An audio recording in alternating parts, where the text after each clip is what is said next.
Melalui laporan investigasi majalah Tempo. Waduh, Tempo lagi bongkar lagi, bocor halus lagi kemarin Aguan. Sekarang Pratikno. Waduh, ntar siapa lagi lah? Apakah nanti Prabowo atau siapa?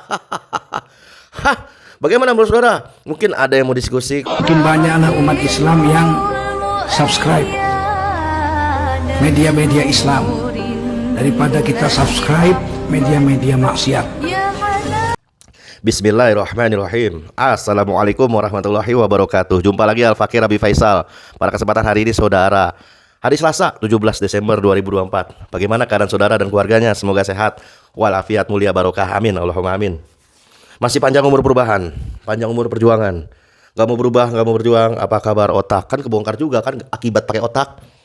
Itulah gunanya otak, fungsinya otak itu mikir gratis bongkar kan. Aduh, diduga kuat. Ada Pratikno yang loloskan Gibran ke MK. Ya elah. Menurut Bang Refli Harun malah ini adalah pidana nih. Waduh. Kita bacain aja saudara beritanya. Dari Demokrasi. Demokrasi.id. Ya memang udah crazy kan. Udah crazy. Demokrasi beritanya. Demokrasi. Sudah cacat sejak lahir. Tahun 378 sebelum Masehi. Sedangkan Islam sebagai aturan yang mencakup hablum minannas, hablum linafsi, hablum minallah, semua aspek kehidupan dari bikin anak sampai ngatur anak itu semua diatur sama Islam, ya kan? Sedangkan demokrasi, aturan berdasarkan akal jadinya begini. Banyak pertentangan, banyak perdebatan, nggak ada ujung, ya kan? Banyak kontroversi dan lain praktek sebagai macamnya. Karena manusia yang notabene terbatas, lemah, itu malah yang malah sosokan bikin aturan. Coba ayam, ada nggak ayam diatur sama ayam? Nggak ada. Gajah ngumpul di Ragunan, ada nggak gajah diatur gajah? Nggak ada.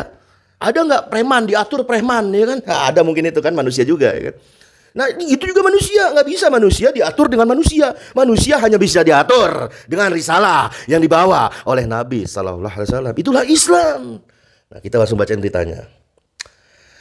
Ada aja. Mantan Menteri Sekretaris Negara Pratikno jadi sorotan publik lagi atas tuduhan diduga melobi Mahkamah Konstitusi untuk meloloskan Gibran yang notabene dipanggil netizen sebagai pupu papa.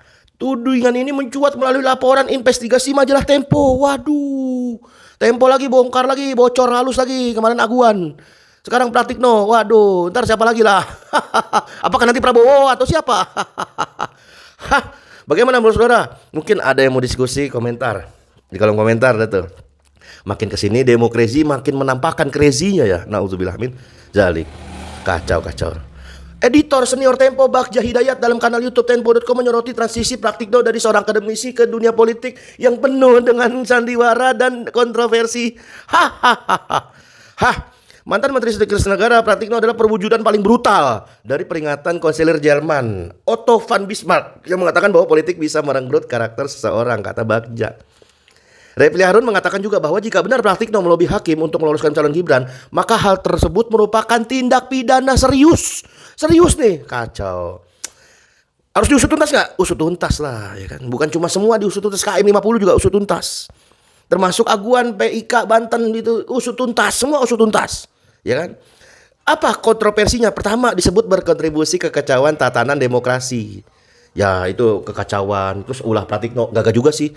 Demokrasi memang sudah kacau sejak lahir oleh pendiri sendiri yang bilang, Aristoteles, Plato, dan Socrates. Jadi bukan semata-mata kata Pratikno juga, tapi karena demokrasi sistem ini sudah cacat sejak lahir. Cacat sejak lahir. Nah itu 378 sebelum Masehi. Nah kemudian kedua kontroversinya disebut juga perantara mulusnya putusan MK soal batas usul capres cawapres jadi perantara. Calo kereta api iya kali ya, calo kereta, calo tiket bis, calo konser ya mungkin masuk akal. Masa iya jadi calo ya kan, perantara yang meloloskan cawe-cawe, aduh kacau. Kemudian ketiga, ada dugaan nepotisme di UGM. Waduh.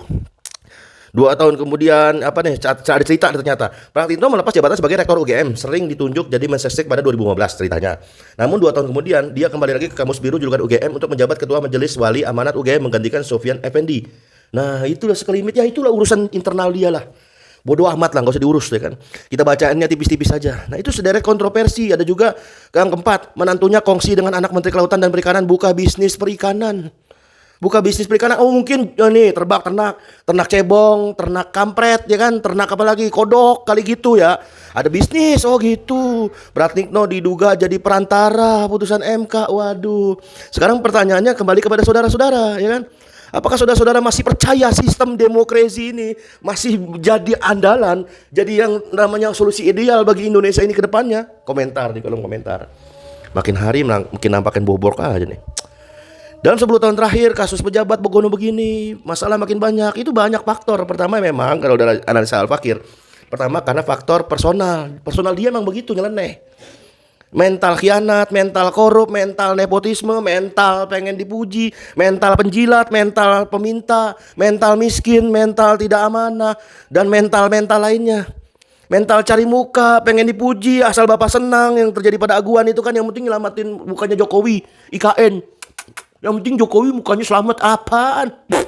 Karena memang faktor personal, faktor individual yang mereka itu notabene intinya bukan berdasarkan keimanan dan ketakwaan kepada Allah Subhanahu wa taala. Itu faktor pertama, itu persoalan. Kemudian kedua, faktor sistemik. Tidak lain adalah yang namanya penggunaan. Penggunaan apa? Penggunaan yang diduga fasilitas negara, sistem pemerintahan rusak, ya kan? Terbukti menjadi pintu akses keran yang amat terbuka bagi ragam macam diduga banyak pengkhianat. Kok bisa pengkhianat mulu ngomongnya? Contoh kan pakai otak. Contoh di Komdigi itu, yang dulu Menkominfo, kenapa bisa di zaman era rezim Pak Prabowo yang luar biasa ini bisa diringkus? Itu orang-orang yang mantan pegawainya staf Kominfo. Jadi backing yang judi online. Kacau gak? Kacau, pengkhianat. Karena sistemnya begitu. Justru kalau orang yang amanah malah dimusuhi rame-rame. Justru kalau berkhianat malah banyak temannya. Ya kan, banyak temannya. Nah sekarang gak tahu dah kasusnya itu Budi Ari mau dikemanain itu dia. Mau dibawa kemana tuh dia? Kapan diproses itu si Budi Ari itu? Kalau bawahannya aja udah diringkus, ya sekarang pertanyaannya kenapa atasannya nyantai-nyantai aja, tenang-tenang aja, ya kan? Itu solusi sistemik. Masa orang yang harusnya jadi pahlawan buat bangsa Indonesia, buat tanah air Indonesia, malah jadi backing judi online, kan kacau. Sistemik kan? Nggak salah memang Pak Mahfud MD pernah bilang, malaikat masuk ke dalam sistem di negeri ini jadi iblis, kan gitu. Itu polusi sistemik. Ya tidak lain harus dilawan dengan sistem pula, kan gitu caranya mikirnya, ya kan? Nggak bisa solusi udah sistemik ini terus kita berharap milih orang baik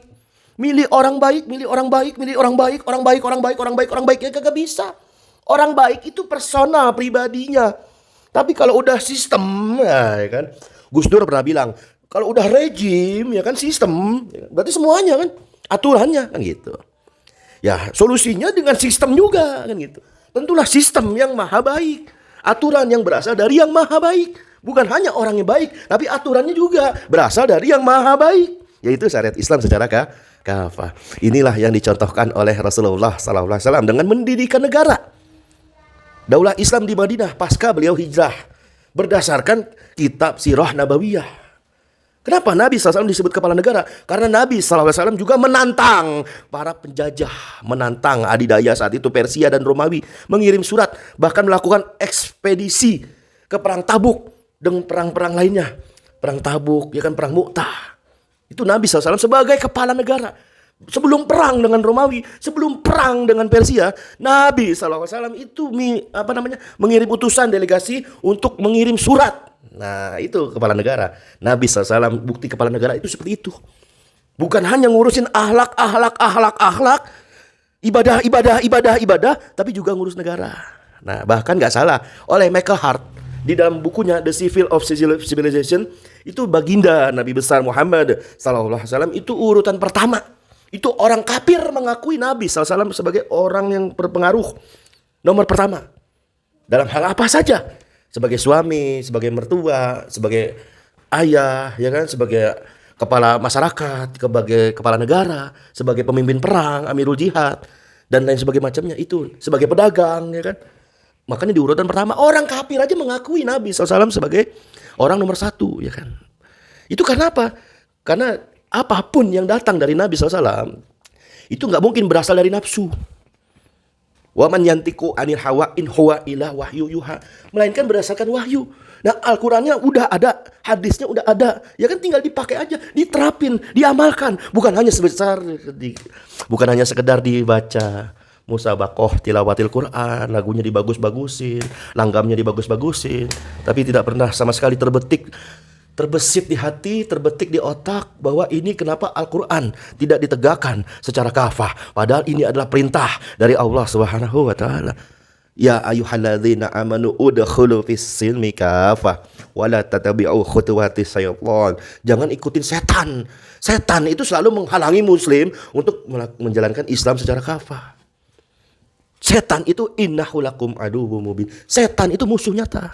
Oleh karena itu yang disebut oleh Mahfud MD, malaikat masuk ke dalam sistem kita jadi setan ya. Kita harus sama-sama menjauhi dari sistem setan yang disebut oleh Mahfud MD ini. Allahu Akbar. Semoga kedepannya Indonesia mendapatkan pemimpin soleh dan pemimpin yang notabene nggak ada cerita-cerita kayak tadi, praktik tadi, khianat-khianat tadi. Amin. Allahumma amin. Izin pamit. Wassalamualaikum warahmatullahi wabarakatuh.